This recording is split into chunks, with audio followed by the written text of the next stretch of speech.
endings and beginnings. So often it's part of our lives and we find ourselves beginning all over again. Perhaps we move away from familiar surroundings, or our friends and family members move to different places. We leave jobs, friends, and family. We find ourselves faced with the loss of loved ones. Maybe we're confronted by the loss of our own health and well-being. Sometimes it's comforting to find new paths. Sometimes it's frightening. But just as the Israelites discovered, wherever their journey took them, they never traveled alone. Granted, Moses wasn't along for the trip, but God was and is along with us wherever our travels take us. Now, with memories of Moses, the Israelites also had a bunch of laws and instructions. It wasn't just the Ten Commandments Moses received from God. No, sirree. According to this story, Moses spent loads of time with God, receiving a ton of instructions.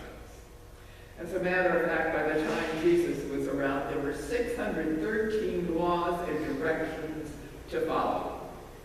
All these laws and directions were intended to give the Israelites everything they needed in order to be people of one God, the God of their ancestors, Abraham and Sarah, Jacob, Joseph, and Moses. For us today, many of the 613 laws seem strange and downright weird. For instance, people were instructed not to wear clothing with different fabrics mixed together. That's something that's just about impossible for us today. There were laws on how to cut hair. There were laws about how to eat and what to eat.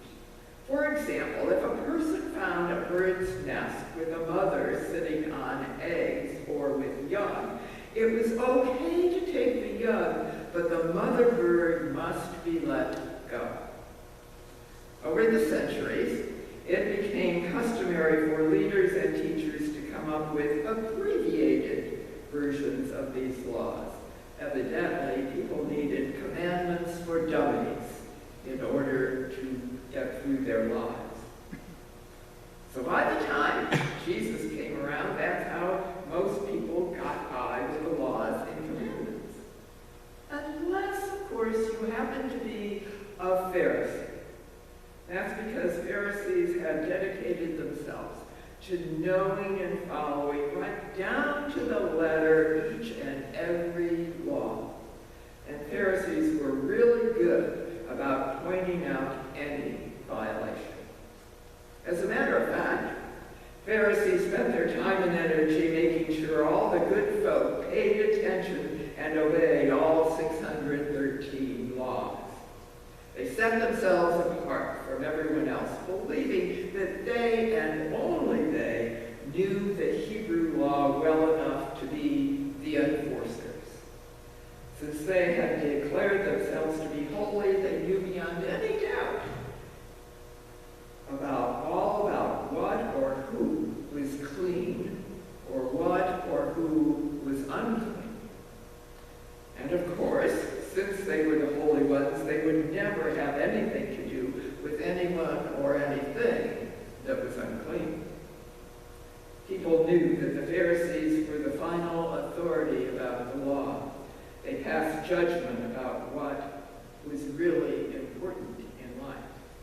It's no wonder then that they were astonished when they heard Jesus telling his stories about welcoming all people into the realm of God. Over the past few weeks, we've heard some of these stories about the workers in the vineyard who were treated equally, or the wedding banquet where everyone was welcome to the table. And last week, Jesus told our friends the Pharisees to give to Rome what belonged to Rome and to give to God what belonged to God, pointing out that everything belongs to God. Now, truth be told, none of these stories went over very well with our Pharisees. They had just about had it with this upstart young rabbi who dared to tell people that paying strict attention to all 613 laws wasn't what loving God was all about. Once upon a time, there was a very dedicated man who realized that for his health and well-being, it was time to lose a few pounds. So he asked his wife to find a sensible diet book at the library. What she found was a book on the discard rack titled Win the Food Fight. It all seemed sensible enough. Don't eat as much food, eat food that's good for you, and exercise. Our friend decided to give the diet advice a try. For breakfast, he had a big bowl of oatmeal. No sugar, no butter, no salt. Just oatmeal with a few raisins tossed in for flavor. At lunch, our guy had a can of tuna, some celery sticks, and 5 whole wheat crackers. Dinner meant a helping of pasta, raw broccoli, and cauliflower with a little bit of light Italian dressing. For the next 7 weeks, this man stuck to his diet and did indeed lose weight. First it was 5 pounds, and then 10 pounds, and then 15, and the next thing you knew, he became, of all things, a Pharisee. Each morning he scrupulously measured his oatmeal and counted his raisins, one by one. He weighed his pasta before he cooked it. Everywhere he went, he proclaimed the virtues of a healthy life. He had become obsessed with this diet and was beginning to develop an obnoxious streak.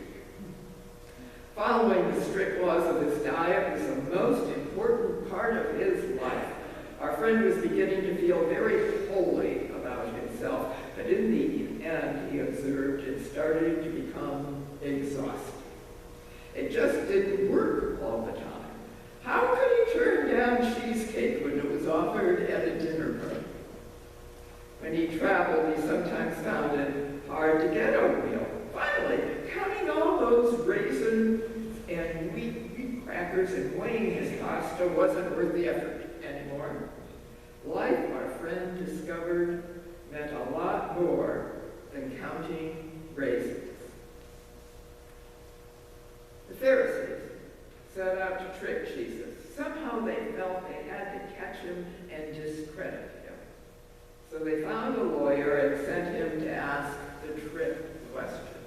Tell us, Jesus, what is the most important law for us to obey? Now, perhaps if you use your imagination, you might be able to see the lawyer with the Pharisees snickering behind him, convinced that they had finally trapped this young upstart teacher from the back-hick town of Nazareth. But you know as well as I do that Jesus really knew his stuff. And among all the stuff Jesus knew was the Hebrew law. He grew up studying and learning the ancient scriptures. He was educated and could put the proud, know-it-all Pharisees right where he wanted them. It was Jesus who turned the tables upside down on the Pharisees and left them speechless. And it all sounds so simple, doesn't it? There are only 2 laws we need to know. We are expected to love God with all our hearts, souls, and minds, and we are called on to love our neighbors as ourselves. We all know these commandments. We've heard them over and over again. But for some reason, it's so much easier for us to say the words than it is for us to actually do them. Someone has written this: God, I give you my life, promising to serve you my whole life through until something better comes along. Or, I pledge to give you and serve you all my days, God, being faithful to you in 1,000 ways, unless I could find happiness an easier way. There's one more. I will never forget your name and will tell the world of you unless my popularity is at stake. In other words, take my life and let it be consecrated, God, to you, that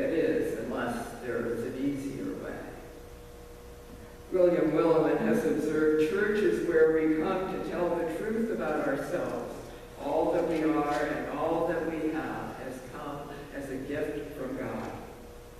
And church is where we go to hear the truth about God. All that God asks of us is complete love of God, love born of gratitude for what God has given, and love of our neighbor as much as we love ourselves. The problem for us is that we get hung up on the word love. We come to understand love as hugs and kisses and gushing words of affection and unending devotion. But perhaps we should understand that loving God and our neighbor isn't so much about gushing words of affection, but rather it's all about commitment. We may find ourselves filled with warm, fuzzy feelings for everything God has done for us, but it's not warm, fuzzy stuff that God wants. What God desires for us is our commitment, a commitment to be in a right relationship with God and one another. The laws God has given us have everything to do with living in God's world and not setting ourselves above others. When we become like the Pharisees and set ourselves apart, we have lost sight of the most important thing, which should be committing our lives to God. That day in the temple, when Jesus left the Pharisees speechless, he also turned the world upside down. You see, in Jesus' day, a neighbor was a family member or someone who lived in your village or town. A neighbor was someone you went to temple with or knew well enough to share a meal with you. A neighbor shared your lifestyle and gave you your identity. But Jesus changed everything. He ate with tax collectors, welcomed prostitutes, reached out to the least like people anywhere, and in the end, he offered love to his enemies. Now, just how are we supposed to do all that? A number of years ago, when I was still able to spend the night in a sleeping bag on a concrete church basement floor, I carted 10 high schoolers of the congregation I was serving to Charleston, West Virginia. We were part of a YouthWorks mission effort, and there were about 40 other kids from all over the country who joined our little group for a week of community service. We stayed in an old downtown church that left a lot to be desired in terms of comfort and convenience. We began our week traveling to the outskirts of the city to work on yet a community center, badly in need of cleanup and lots of repairs. Our work also included getting to know the children who came to the center to receive food and clothing and much-needed love and care. After the first day, our group got together to discuss the events and our feelings. For the most part, everyone was feeling great about the experience, although the youngsters were a bit overwhelmed with all they were seeing and hearing for the first time in their lives. And then there was Brian, the star linebacker of the high school football team back in our town. He was very unhappy. He declared in no uncertain terms that this trip wasn't his idea. His mother made him come, and he was not going to cooperate in any way. First of all, he needed a room to himself. Not even an option. He wasn't getting enough food. He was going into football training soon, and he needed meat and lots of it. Sharing food with everyone else just wasn't his plan. And cleaning and painting that stinking center was not the kind of work a football star should be doing. Brian was sounding more like a Pharisee every time he opened his mouth. Brian and I had a long conversation that night. I asked him why he thought his mom had demanded that he come on this trip. Well, he declared, I guess so that I could learn about how other people have to live. So I replied, do you think you'll be willing to try to do that? I don't think so, Brian replied. After all, I'm not used to thinking about other people first. That's too bad, I said. But for the next 6 days, I think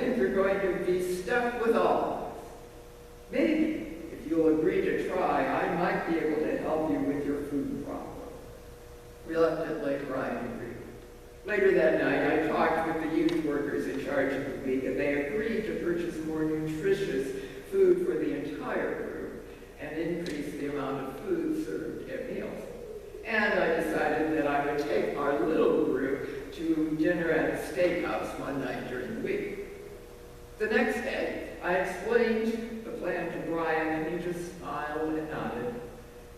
Now, here's the lesson. As the days went by, Brian was able to do just about any chore that required strength and muscle. And each day he volunteered to do more and more. The best part was watching Brian play with the boys and girls who needed his attention. They played football, baseball, basketball, and Monopoly. At the end of the week, during our last evening before going home, I asked Brian how he felt. Well, he said, I know what a jerk I was at first, and I learned I'm not the most important person in the world. Duh. There are so many other people who need so much more than I do. I understand now why I came. After we returned home, the youngsters shared their experiences on Sunday morning with the congregation. Brian humbly told his story as he announced, I now know what it means to love my neighbor as myself. We have heard once again what God desires for us, to walk with God and live in the light of God's love. We have also heard once again that we are to commit ourselves to the stranger and see the reflection of God's love in every single person we encounter. Love is not just what we do on Sunday mornings, but all our life long. May our care and commitment to our neighbor, whether we know them or not, reflect the love that we have for God.